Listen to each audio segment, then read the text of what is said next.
Jy hoef nie meer alleen te probeer nie. Ons as mense, as gelowiges, probeer dalk soms alles self uitsorteer, alles self uitfigure.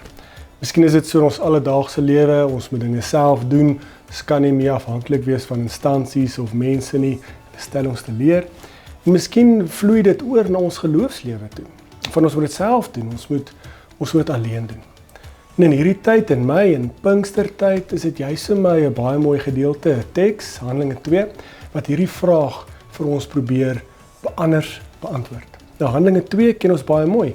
Dis die uitstorting van die Heilige Gees. Die Gees kom en ewe skielik is niemand meer alleen nie.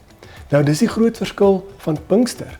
God kom nie net en daag op en gee raad nie, hy gee homself. As ons 'n bietjie later lees in Johannes 14, of in die Bybel natuurlik, Johannes 14, dan help Jesus ons juis met hierdie konsep. Ek lees Johannes 14, wat staan, ek sal julle nie as weeskinders los nie. En dink wat beteken dit in die tyd waarin Jesus hier skryf. Weeskind te wees beteken net niks en niemand nie, hy's stoksiel alleen. Nie 'n sisteem nie, nie ouers nie, nie familie nie, niks en niemand wat jy moet ondersteun of bystaan nie. Dit is wat Jesus kom en sê, as die Gees opdaag, jy gaan nie meer 'n weeskind wees nie. Pinkster sê, die tyd van weeskind wees is verby. Dit is die uitdaging vir ons vandag. Miskien probeer ons juis intentioneel soos weeskinders leef.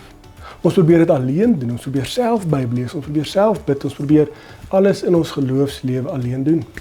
Miskien laat ons nie toe dat die Here opdaag en ons lewe transformeer om ons geloofslewe nader te groei aan die lewende Here nie. So die tyd van weeskind wees is verby. En dit verander nie noodwendig altyd ons omstandighede as die Gees in ons lewe is en ons is nie alleen nie. Maar dit beteken hoe jy is in die omstandighede. Sluit af vandag, vat hierdie week en weet, jy's nie meer weeskind nie.